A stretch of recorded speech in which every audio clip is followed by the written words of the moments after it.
is Daniel Carter. Back then, I was living alone in a small apartment in Chicago. I was 28, working night shifts at an IT company, so staying up late was nothing new to me. But that one night, I still haven't been able to forget it. It was late June. The whole day had been unbearably hot, but by evening the weather suddenly changed. Dark clouds gathered, and soon a heavy storm began. Rain hit the windows in a steady rhythm, and thunder cracked across the sky. The whole atmosphere felt heavy. I had taken the night off, so I was at home watching a series on my laptop. It was around midnight. The rain was so loud outside that no other sound could really be heard. And then, knock, knock, knock. Someone knocked on my door. At first, I thought I imagined it. No one was supposed to come over at that hour, especially not in the middle of a storm like that. I stayed still for a few seconds. Then again, knock, knock, knock. This time I was sure. A slight chill ran through my chest. I slowly got up and walked to the door. There was a small peephole. I leaned in and looked outside. No one. The hallway was completely empty. I frowned, thinking maybe the sound came from another apartment. I went back and sat on the couch. But just a few minutes later, knock, knock, knock. This time, louder. My whole body went cold. I couldn't stay seated anymore. I walked back and stood in front of the door, but this time, instead of using the peephole, I pressed my ear against the door. Nothing, just the rain. Then suddenly, I heard a faint breathing sound from the other side, as if someone was standing right there, breathing. My hands started shaking. I quietly asked, "Who's there?" No answer, only rain. Then a low, raspy voice, "Open the door." I froze. That voice didn't sound normal. It sounded dry, like someone who hadn't spoken in a long time. I immediately stepped back. "I'm calling the police," I shouted. No response. Silence. For a moment, I thought maybe it left. Then, knock, knock, knock. This time, from the bottom of the door, like someone was crouching, knocking near the floor. My heart was pounding so hard it felt like it would burst. I slowly stepped back towards the couch. Suddenly, the lights flickered once and went out. The entire apartment went dark. Only lightning from outside lit up the room in flashes. I turned on my phone flashlight, and that's when, from under the door, something slowly started to slip inside. I couldn't believe what I was seeing. It looked like a shadow, like smoke crawling across the floor. I backed away. "What is that?" I whispered, barely able to speak. The shadow stretched, growing longer. Then another knock from the door. Knock. Knock. Knock. I snapped my head towards the door, but something was already inside. I slowly turned my head back towards the shadow. It stopped. Then it began to take shape, a human shape. head, shoulders, arms, but the face was completely dark. Only 2 faint spots where eyes should be. It tilted its head, and at that exact moment, from outside the door, that same voice came again. "Open the door." My mind went blank. That meant something was outside, and something was already inside.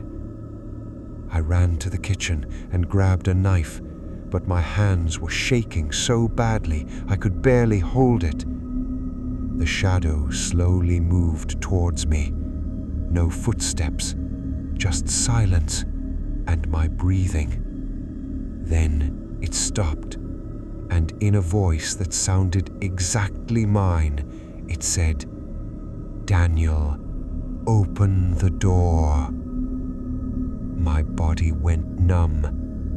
That was my voice, exactly mine. I stuttered, "What are you?" No answer, just a distorted, broken kind of laughter. And then the door lock clicked open by itself. I turned towards the door. Slowly, it creaked open. The hallway outside was dark, and standing there was me, exactly like me. Same face, same clothes, but the eyes completely black. I couldn't move. 2 versions of me, one inside, one outside. The one outside smiled, then said, "I've been waiting out here for a long time. Now it's your turn to go outside." I tried to scream, but no sound came out. The shadow behind me suddenly moved closer. I felt something touch my shoulder, cold, ice cold, and then everything went black. When I woke up, it was morning. I was lying in my bed. Everything looked normal. The door was closed. Lights were working. I sat up and looked around. Everything was fine. I told myself it was just a nightmare. But then I noticed something. A faint mark on my arm, like someone had grabbed me tightly. I slowly walked to the door, opened it. The hallway was empty, but on the floor there were wet footprints leading from inside to outside. I froze. That meant last night someone left. And then I realized the most terrifying thing of all. When I stood in front of the mirror and looked at myself, for just a second, I swear, something dark moved inside my eyes.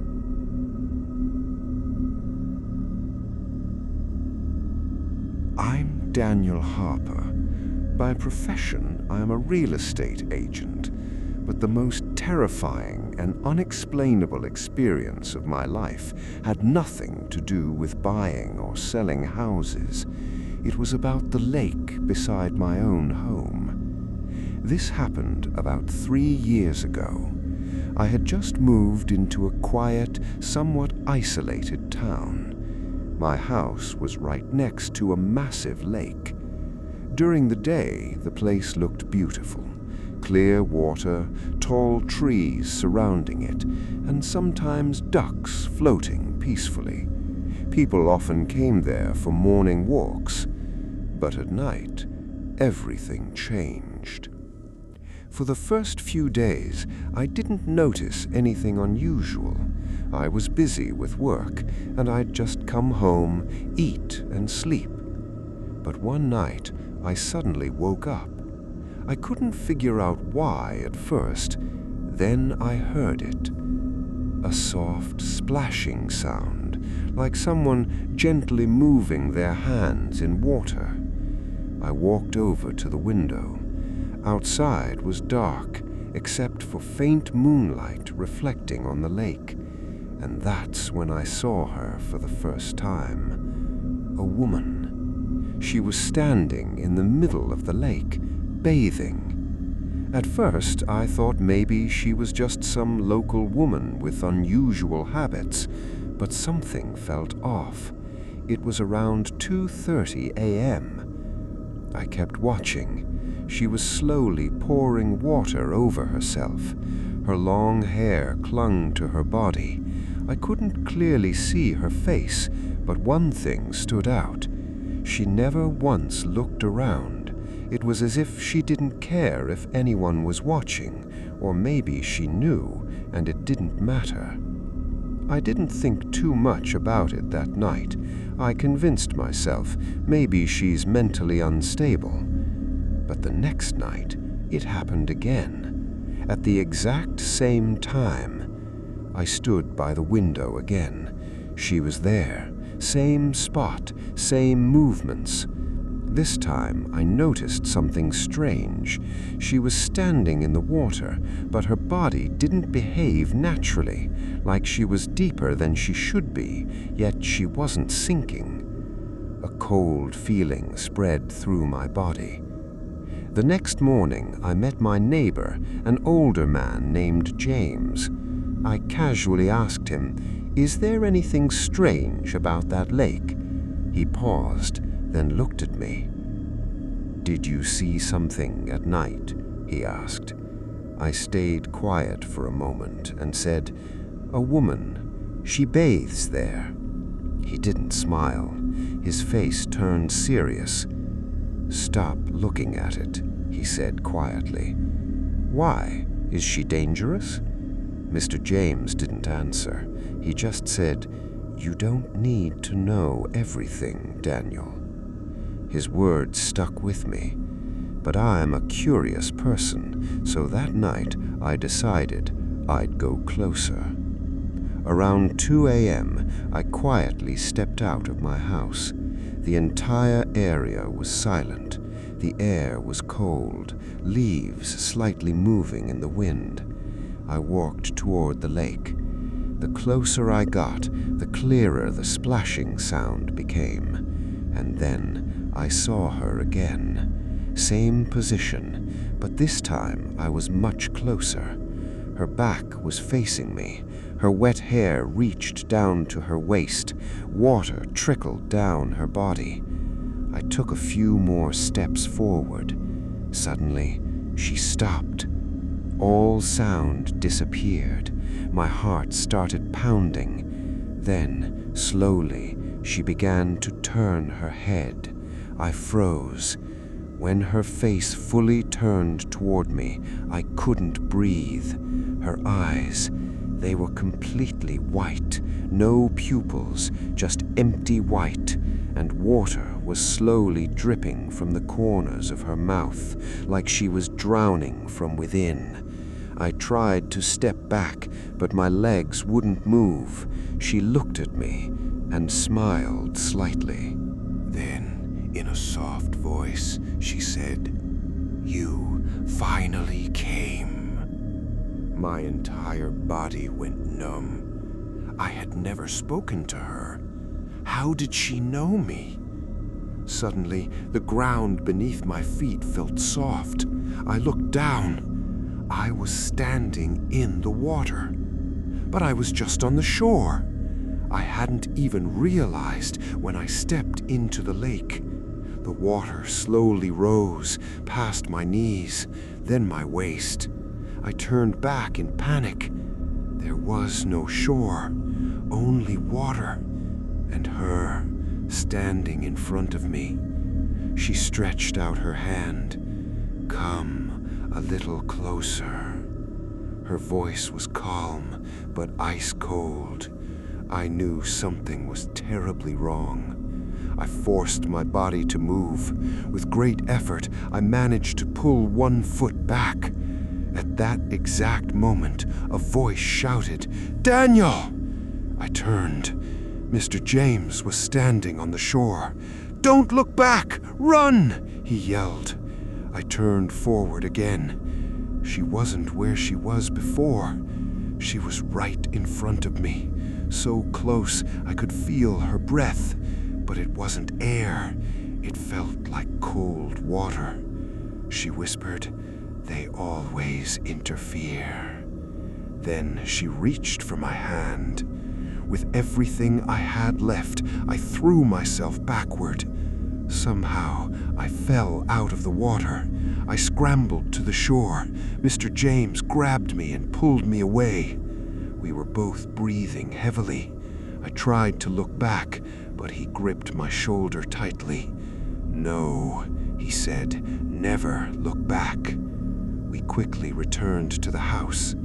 I didn't sleep at all that night.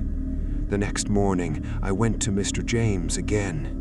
He sighed and said, "Many years ago, there was an incident in that lake.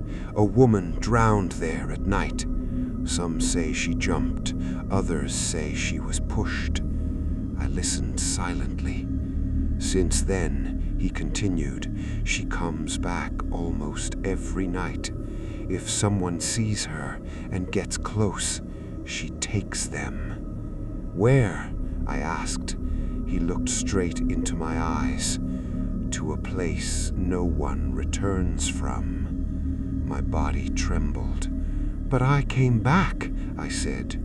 He paused, then replied, "Not everyone comes back completely." I didn't understand what he meant at the time, but after that night, I started changing. At first, small things. I'd wake up in the middle of the night, my body wet, as if I had been in water. Sometimes, when I looked into the mirror, for a split second, my eyes looked completely white. And the worst thing happened a week later. I woke up, and the floor beneath my feet was wet. Water trails led straight to the window. I slowly walked toward it, looked outside. The lake was calm, but the surface had gentle ripples, and within those ripples I saw a face. Her. She was looking at me, and this time she wasn't alone. Beside her was another figure, blurry at first, but slowly it started to look like me. I stepped away from the window. That same day, I left the house. Now I live in another city, trying to start fresh. But sometimes, late at night, when I turn on the faucet and hear water dripping, it doesn't feel like it's just the tap. It feels like someone is standing right behind me, gently touching the water.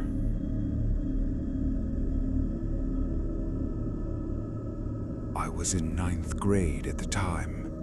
Everyone at school used to call me Ryan, though my full name is Ryan Mitchell. Our high school building was pretty old, at least 50 years, maybe more. From the outside, it looked completely normal, but the moment you stepped inside, there was always this strange, cold feeling, like the walls knew things they weren't telling. On the 3rd floor, there was a room 312. It was always locked. From the very first day, I noticed it. Every other classroom was in use, but that one, completely silent, always dark. One day, I asked my friends Ethan and Jacob, "Why is that room always locked?" Ethan gave a slight laugh and said, "Don't ask about that. No one really knows, but they say something happened there." I shrugged it off. "What do you mean, something?" Jacob got a bit serious and said, "A girl, Claire, they say she died in that room." I didn't take it seriously. Schools always have stories like that. But from that day on, room 312 stayed in my head. A few days later, after classes ended, I went up to the third floor alone. Almost everyone had already left. The hallway was empty, and the sound of my footsteps echoed around me. That's when I noticed something strange about room 312. The lock was still hanging on the door, but the door itself wasn't fully shut. There was a small gap. My chest tightened. Maybe someone forgot to close it properly, I told myself. I slowly walked toward it. The moment I stood in front of the door, a cold draft hit my face, even though there were no open windows in the hallway. I gently pushed the door open. Inside was pitch dark. Dust covered everything. Old desks were scattered around. But the strangest thing was the smell, damp, rotten, like something had been left there too long. I turned on my phone flashlight. That's when I saw it, scratches all over the walls. As I got closer, I realized they looked like fingernail marks. A chill ran through my entire body. And then, the door slammed shut behind me. I spun around. "Who's there?" I shouted. No answer. I rushed to the door and pulled it. It wouldn't budge. It felt like someone was holding it from the outside. My breathing got faster. Then, from one corner of the room, I heard a faint sound. Tuck, tuck, tuck, like someone tapping on the floor with their fingers. I slowly pointed my light toward the sound. At first, I saw nothing. Then, something moved. I froze. A girl, sitting on the floor. Her head was down, her hair covering her face.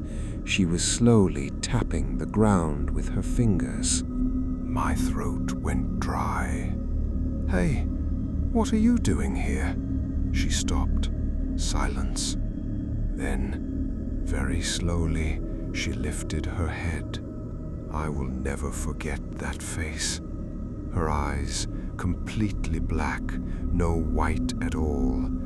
Her lips were cracked, dried blood around them, and she was smiling. She whispered, "You opened the door." My whole body went cold. I didn't know." She stood up. Her body was twisted in an unnatural way, like her bones weren't in the right places. She started walking toward me. "Now you can't leave." I began slamming the door. "Help! Someone!" And then, for 1 second, the room lights flickered on. And what I saw, every wall was covered with words. "Let me out! Help me! It's dark!" All scratched in with nails. The light went out again. Darkness. Now she was very close. I could hear her breathing. Then suddenly, right next to my ear, she whispered, "You will stay in my place now." At that exact moment, the door burst open. I didn't hesitate for a second. I ran. I didn't look back. The next day, I didn't go to school. I had a fever. All night, I kept seeing the same dream, room 312, and that girl standing inside, staring at me. A few days later, I went back. I went straight to the principal, Mr. Harrison, and told him everything. He stayed quiet for a long time. Then he said slowly, "You went inside that room." I nodded. He took a deep breath. "Many years ago, a girl named Claire got locked in that room. After school ended, no one noticed. The door was locked from the outside. She was inside for days. No one heard her. My chest tightened. When they finally found her, she was dead. I couldn't say anything. He said quietly, "But the door was open." Mr. Harrison looked at me and said, "That door is never open." After that, I never went to that floor again. Everything slowly went back to normal.